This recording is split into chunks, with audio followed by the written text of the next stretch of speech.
What does it take to turn a skeptic into a believer? I couldn't control my own body. Mark and Rebecca Spencer are about to learn the hard way. It was about 5 or 6 seconds of sheer terror. Their dream house turns into a nightmare when they discover its horrific past. Hearing all those voices just really changed my life. In America, there is real evil. It lurks in the darkest shadows in our most ordinary towns. Between the worlds we see and the things we fear, there are doors. When they are opened, nightmares become reality.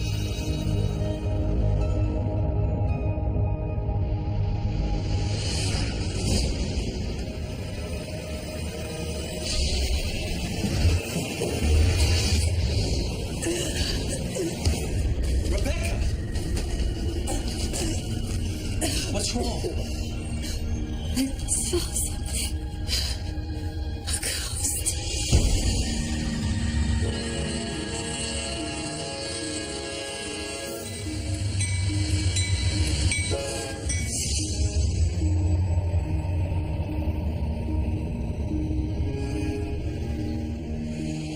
Monticello, Arkansas, 2005.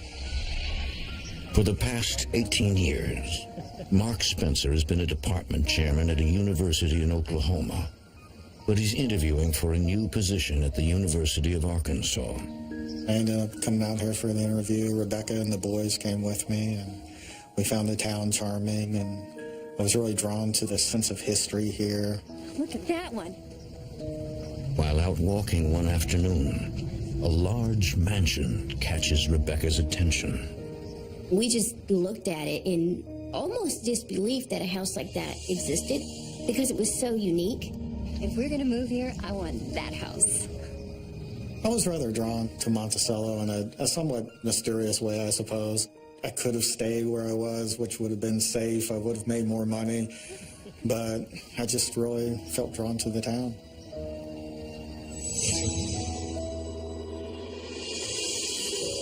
The following day, Mark accepts the job. Rebecca is thrilled. She can now pursue her dream house. That afternoon, they pay a visit to the owner.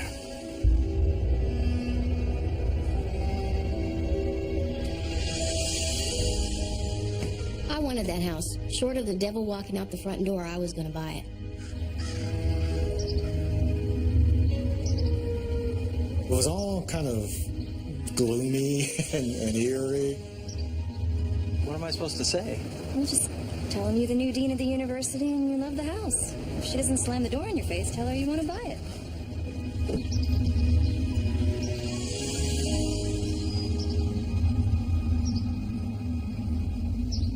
After getting a close look at the house, I was having some serious second thoughts about trying to buy it because it seemed to be in such a dilapidated state.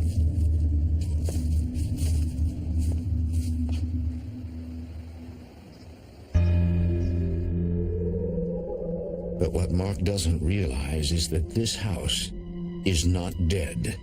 It's very much alive. The same shall drink the wine of the wrath of God, which is poured out without mixture into the cup of his indignation. And he shall be tormented with fire and brimstone in the... I think the idea that frightened me was that whoever owned this house would be listening to such a radio program in the middle of the afternoon. I was a little bit afraid of what the owner was going to be like. No rest day nor night, who worship the beast in his image, and whoever receiveth the mark of his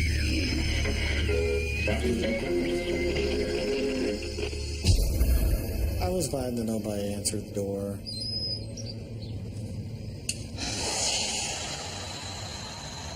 This place looks like a money pit to me.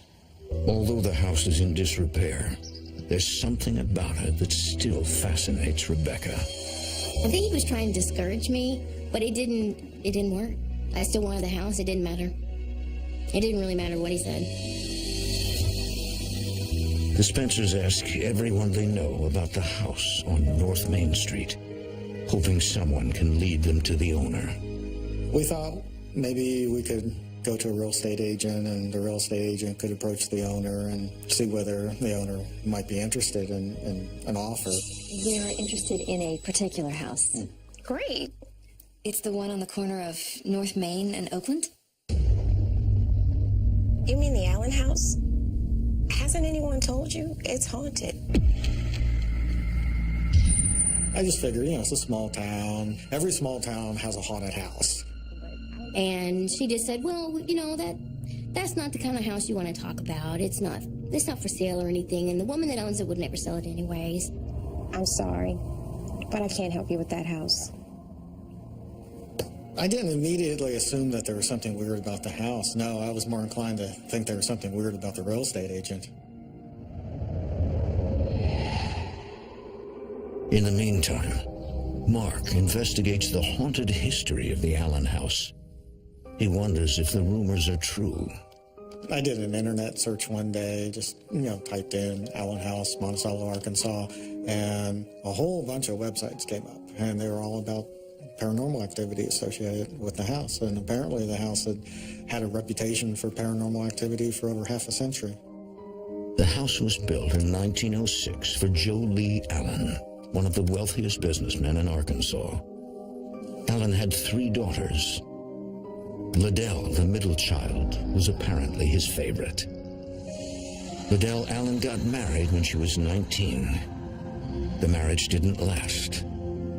Liddell moved back to her childhood home where she lived with her mother.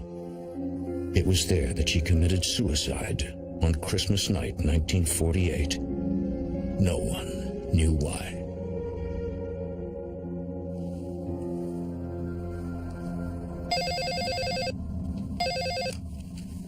Hello?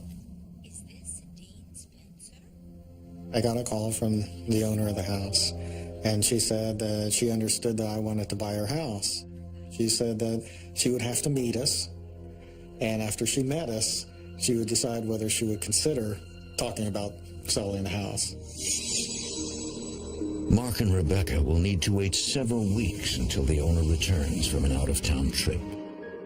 But in the meantime, they often visit the Allen house, anticipating the day they can finally go inside. Are we really going to live here? Maybe. Definitely. Oh, that must be Miss Marilyn. I saw a woman sitting in the window, and she looked like she was sitting at a desk maybe, reading or writing a letter. Come on, guys, let's go. We don't want to activate the neighborhood watch. I didn't want her to look and see us and then recognize us later and think, oh, well, they were stalking the house. But finally, the day comes. Mark and Rebecca will step into the Allen house for the first time. Welcome to Allen House. I'm Mark. We spoke on the phone? I definitely anticipated some sort of magic when I walked in the front door, and it felt that way. It felt like I was walking into something that was even better than I had imagined. The lady who owned the house had a lot of nice things. So it looked good, but it also felt good. I had a good feeling about the house. It felt warm. The second floor isn't in such good shape. This is the master bedroom.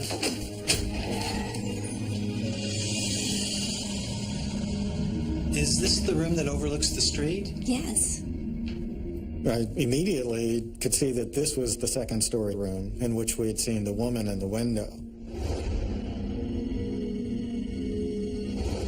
And what was surprising was that we couldn't get into the room because the room was packed full of furniture and boxes. You must have done a lot of heavy lifting to get these boxes in here. We saw you sitting at the front window just a few days ago. I haven't been in this room for months. I figured that my wife and the kids and I had all experienced some sort of common optical illusion. Maybe it was a ghost. I'm sure you've heard by now that this house is haunted. We don't believe in that sort of thing. Oh, but it's true. This house is haunted. She told Mark that he would hear lots of stories about it, but not to worry because she had had the house exorcised. When I first moved in here, I could hear the ghosts talking constantly. They don't talk as much now. My response to that was that, well, she was just probably a little crazy. And I wanted to be polite, and after all, I was trying to buy her house, so I just kind of went along. I said, oh, that's really interesting. Well, we've got to be going. We've got to pick our son up from school, but thank you so much for showing us your beautiful home. Glad you like it. I think the house likes you, too.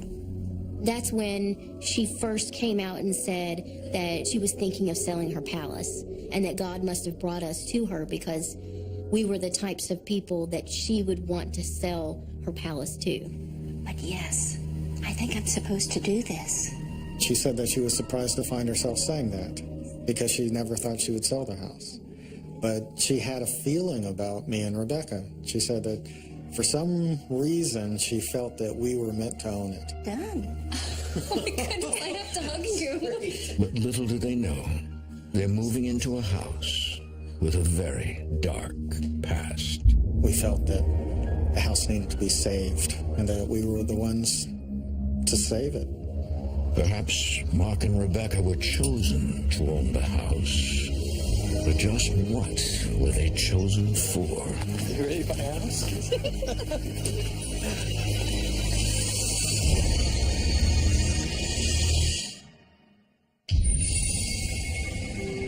Soon after the Spencer family moves in, Monticello residents start showing up, hoping to get a first-hand look at the infamous haunted house. We heard that you were letting people come in to see the haunted house.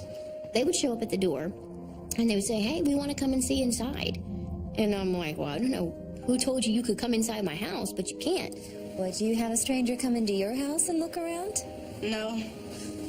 Sorry. I just knew right from the start, when the kids started showing up at the door and then later adults showing up at the door, that the house was of interest to everybody. And there was no way I was going to be able to just say go away and don't come back.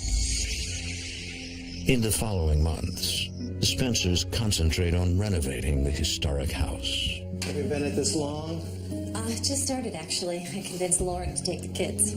We did most of the work ourselves because we enjoy hands-on projects, but also for the financial reasons. Taking on the project and hiring someone to do every little part of it would have just been too costly. Can you run up to the attic real quick and grab me a screwdriver?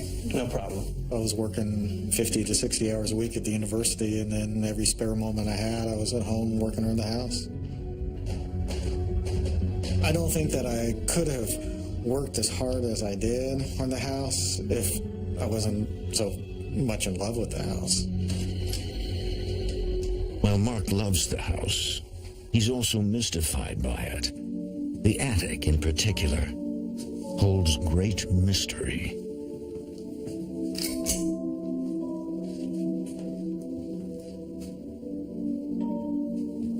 I was fascinated with the attic. In a way, I loved the attic, but I also was afraid of it. And I can't give you a rational explanation as to why I was afraid of it. But right from the start, right after we moved into the house, I was somewhat afraid of it.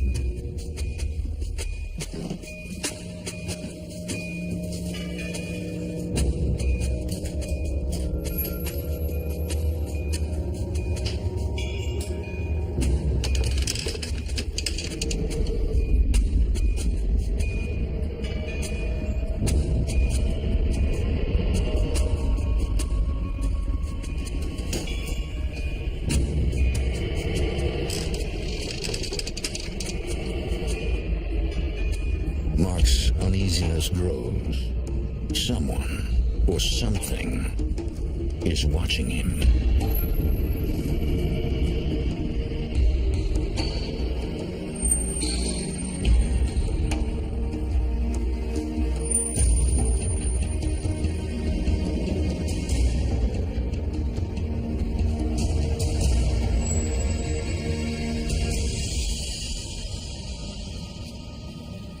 One of the little things that I found in the attic was half of a photograph of an infant.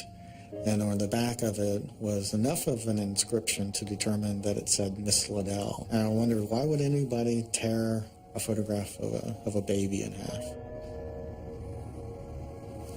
But then, something unusual catches his eye.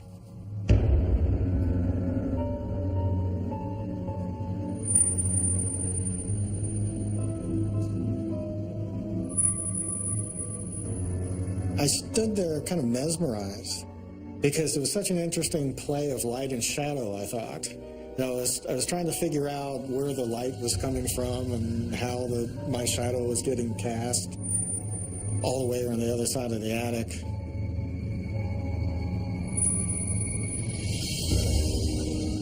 And then what was really strange was that when I moved, my shadow did move.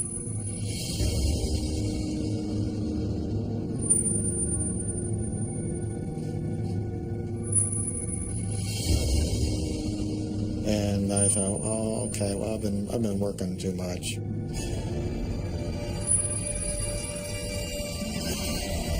At the time, I was just determined really not to think much about it.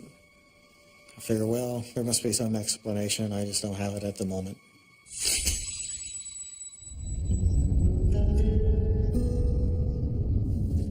But who was this mysterious Liddell?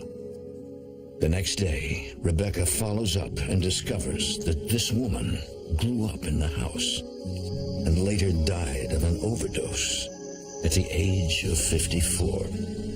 The only thing I really understood about Liddell from the newspaper was her obituary. That said the most about her. It really said that she was a very well-loved woman who cared for everyone but herself.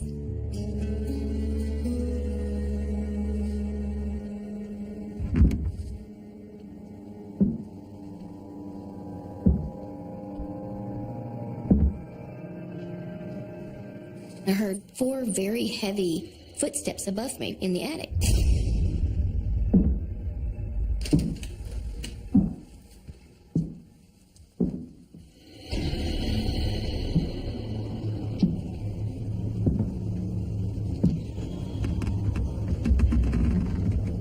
I was absolutely certain that someone had snuck in the house and was hiding out up there.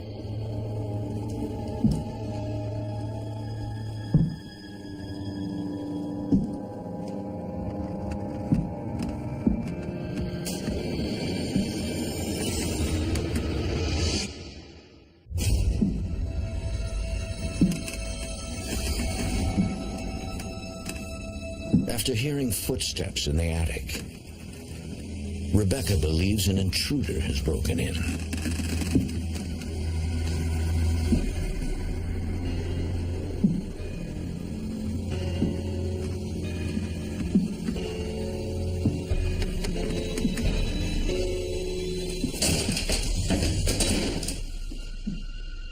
But shortly after, the sounds of footsteps disappear. It made me pause. It made me go back and think about some of the stories people had said about the house. Things I had disregarded, things I thought were silly, now became a reality to me. Those became real stories because now they were my stories.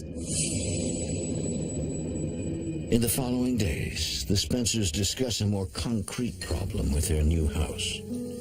We have got to hire someone to come in and insulate the walls. The electric bill's getting higher and higher every month.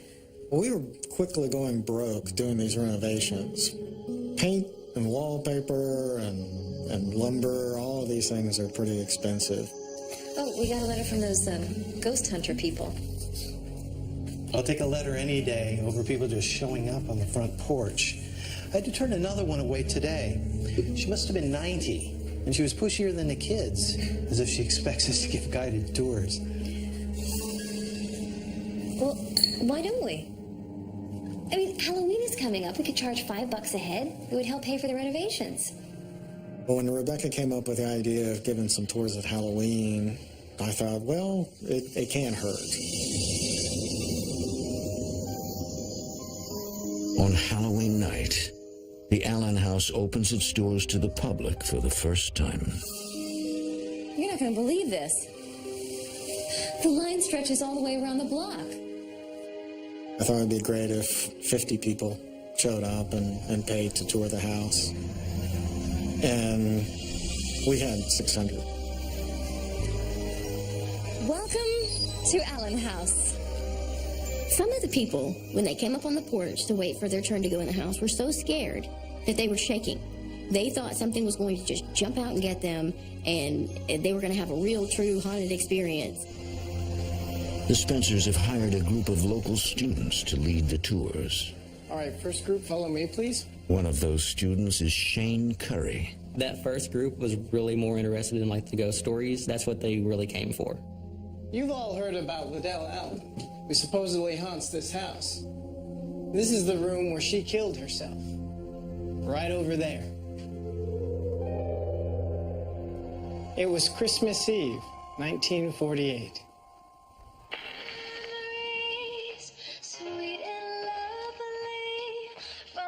Patty Allen, Liddell's mother, was hosting her annual Christmas party. Liddell was, of course, in attendance. Good to see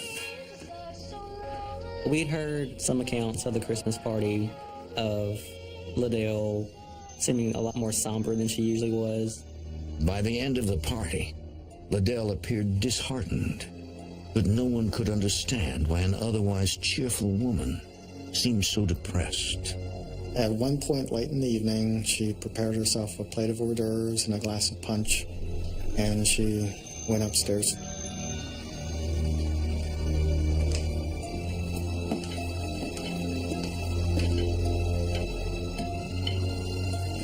Late that very same night, Liddell decided to end her own life.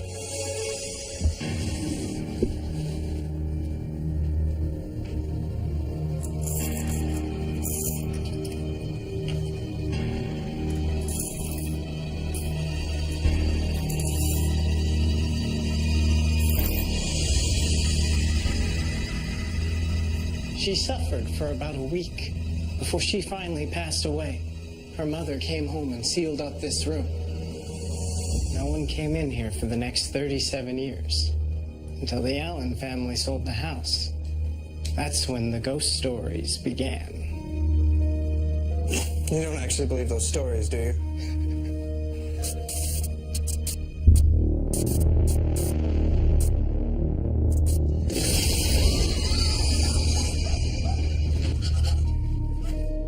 In the middle of the story, the lights flickered and a shirt flew out of the closet. Nice trick. Did you rig that up with some wires or something? I didn't do that. Everyone looked at me like, how did you do that? That was cool. I'm like, I don't know how that just happened. Yeah, right. See for yourself. And I'm freaking out because I don't know why that just happened. He goes and he looks and there's nothing in there but a pile of clothes. I don't want to be in here anymore. People were definitely freaked out once they realized that that was not, a gimmick, that we hadn't planned for a shirt to fly out the closet. Some of them wanted to go ahead and leave. Some of them wanted to hurry up and finish the tour. It is obvious that Liddell does not care for the idea of strangers touring her home. And she'll make sure they'll never come back.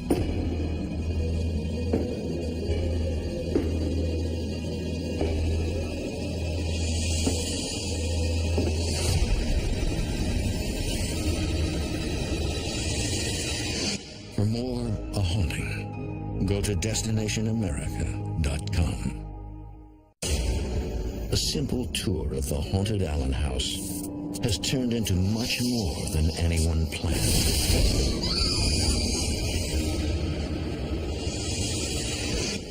Thank you for coming. Thank you for coming. I saw her. She's still here. Who? Liddell. We had an older lady on the tour who came up to me as she was leaving the house and told me that when she was on the second floor, she saw a lady in a Victorian dress. She was saying she thought she had seen Liddell. Why is she so sad? I don't know. People who came on the tour, they all wanted to know what our ideas were or what we knew about Liddell's suicide. And the fact is, nobody knew why she had committed suicide.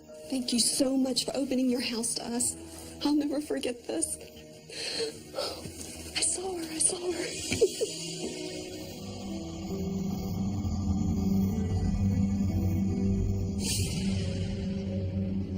After the excitement of Halloween, the Spencers returned to their routines, still working hard to make the house their own. But someone is intent on distracting them.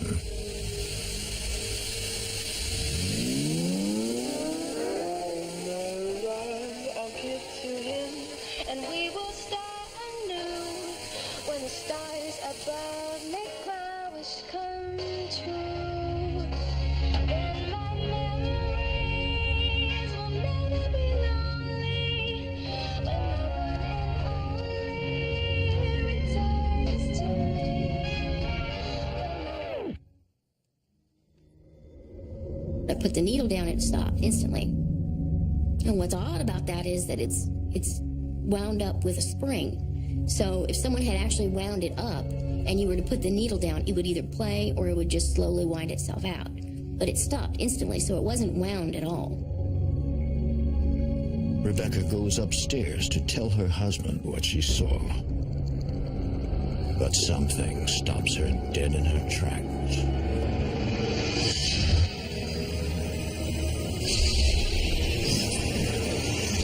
It was controlling me. I had to feel what it wanted me to feel. Rebecca! It was about 5 or 6 seconds of almost sheer terror. What's wrong? I saw something. A ghost. It's as if Liddell is trying to tell her something. But what? I still wasn't really convinced, I guess, for myself. It wasn't that I thought that she was crazy, but I suppose I just wanted to see it for myself.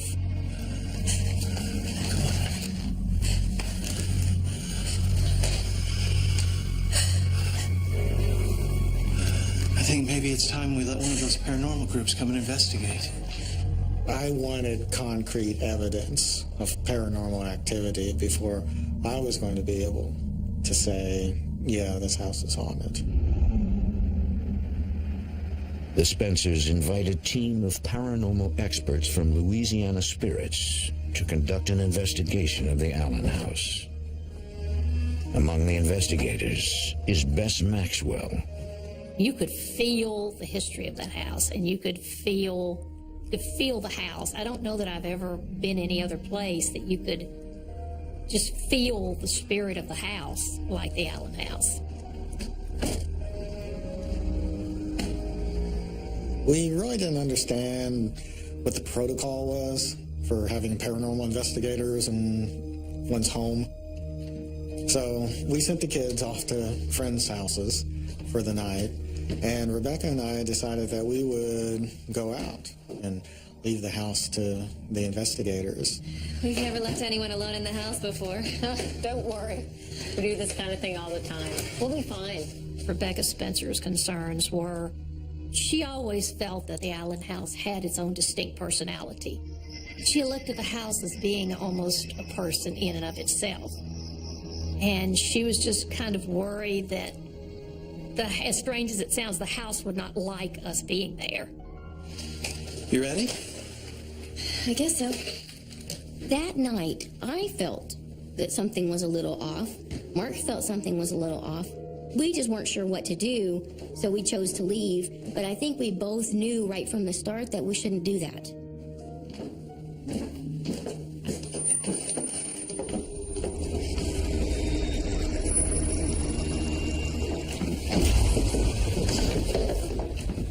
Are you all right? I felt a little dizzy coming down the stairs. I didn't think too much of it at the time. I thought, well, maybe I need to eat or something. But I did. I felt like the air was suddenly charged in some way. I'm okay. Come on. But Mark is far from okay. Perhaps it's a warning of events yet to come.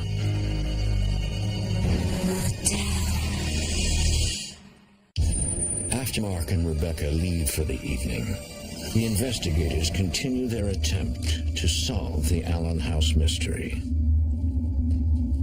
The attic has always been the focal point of a lot of the activity in the house. Bess uses an EMF meter to pick up on electronic frequencies. When it lights up, it suggests the presence of spiritual activity.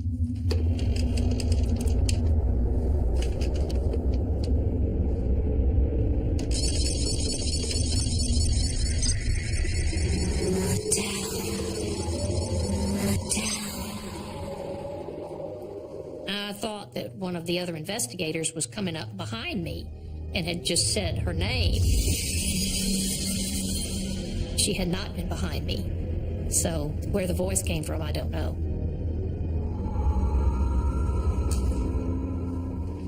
Meanwhile, Rachel Ellis sets up a camera in the master bedroom.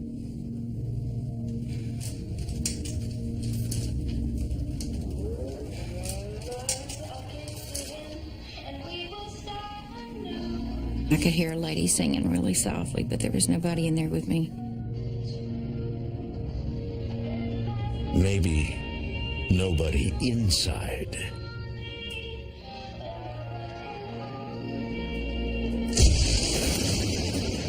It was like lightning all around the house.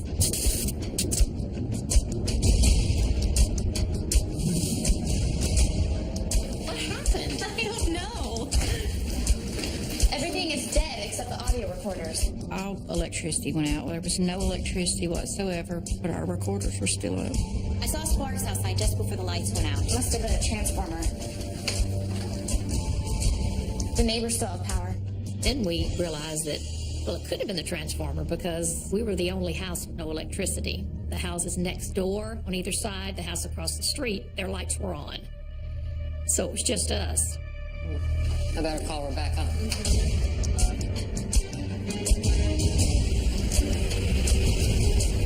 We were just a few blocks from the house when my phone rang, and it was one of the investigators. My immediate feeling was, I knew it. I knew we shouldn't have left the house. What happened? Come on, follow me. I want to show you something. Here, be careful. And watch the wire. Without any probable explanation, a branch has fallen on the power lines.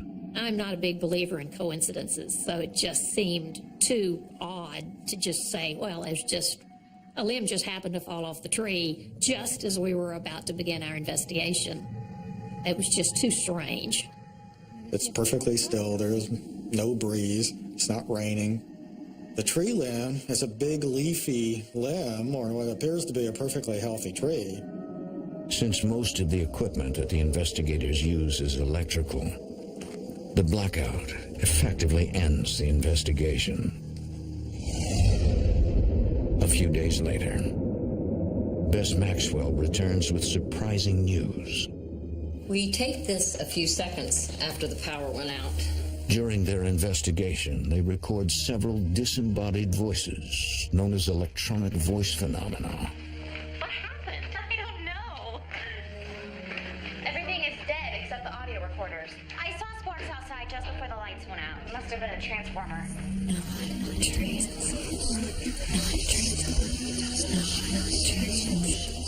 Hearing all those voices just really freaked me out. The neighbors still have power.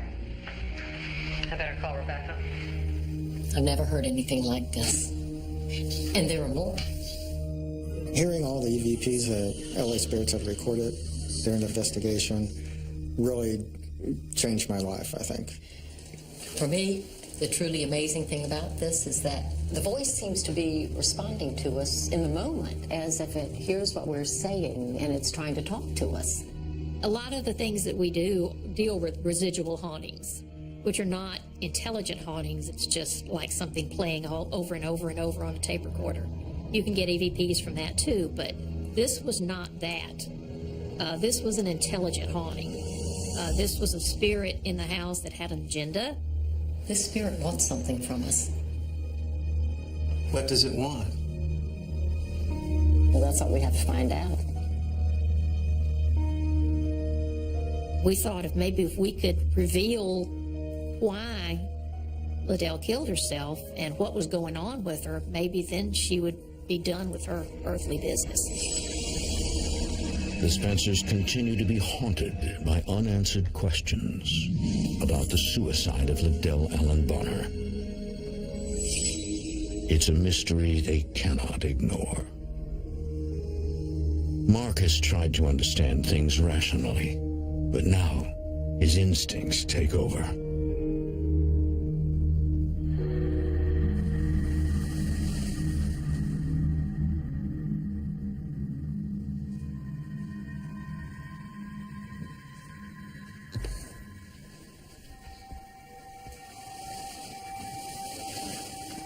One Saturday morning, I woke up and I immediately felt the compulsion to go to the attic. I was arguing with myself that there wasn't any reason to go to the attic because I had scoured the attic many times and I was convinced that I had found everything that there was to be found. But this voice in my head just was nagging me, you've got to go to the attic.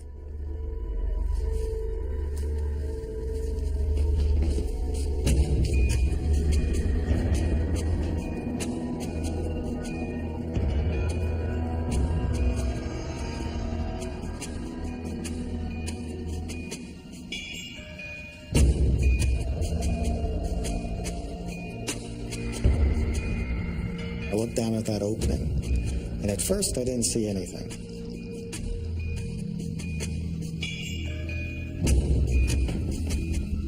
Still, there's, like this voice in my head telling me, look closer. And it was almost like a hand was on my shoulder, pushing me down.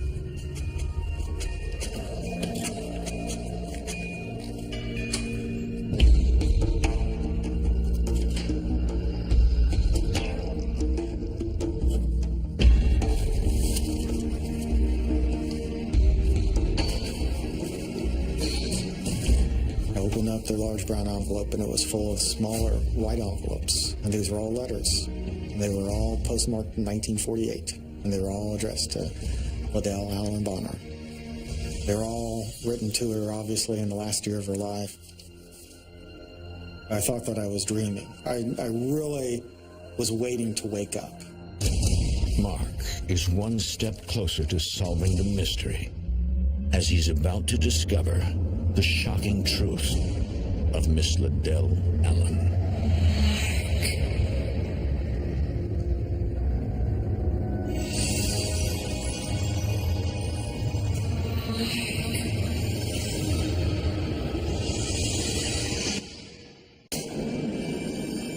After trying to decipher the paranormal disturbances in the house, Mark is led to the attic and discovers a stash of hidden letters.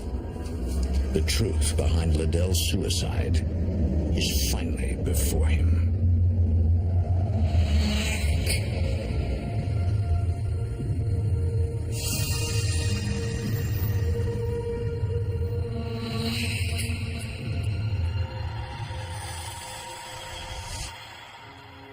Mark?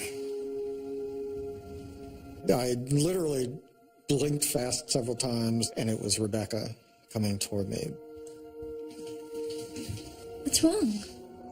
I think that the transition between seeing Liddell and then seeing Rebecca, I think that it was meant that way. I think that Liddell was probably using Rebecca's energy to show herself to me. I know why Liddell killed herself.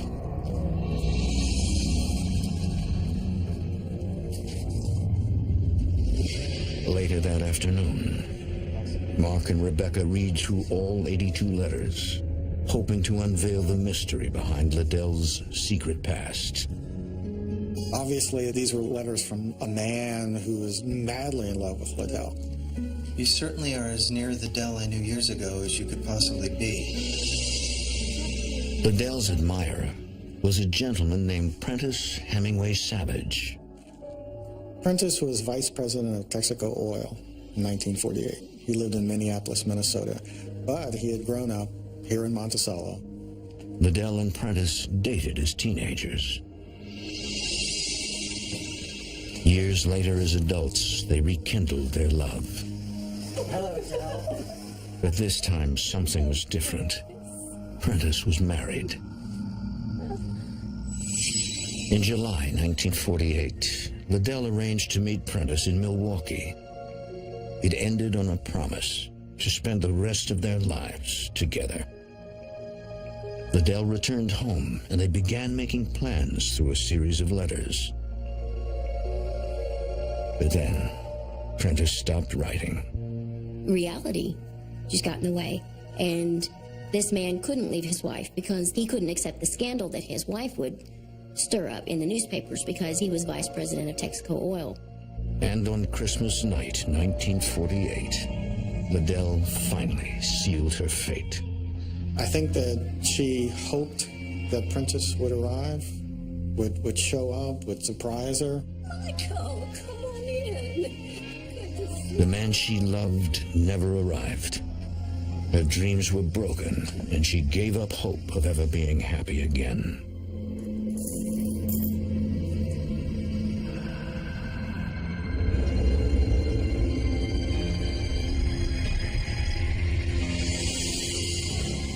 I'm reading these letters full of these wild promises and declarations of love, but I know how it ends. She knew he wasn't coming back. I felt sad for her, and at the same time, I felt a sort of happiness that now we knew, and obviously she wanted us to know. We would not have discovered those letters any other way. She had to have wanted us to know the story. She had nothing left, and she couldn't pretend anymore. We'll make sure everybody knows that. From the first moment we saw the house till now, all of it has felt like it was destiny or some sort of fate that brought us to this town. I really feel like we are where we're supposed to be.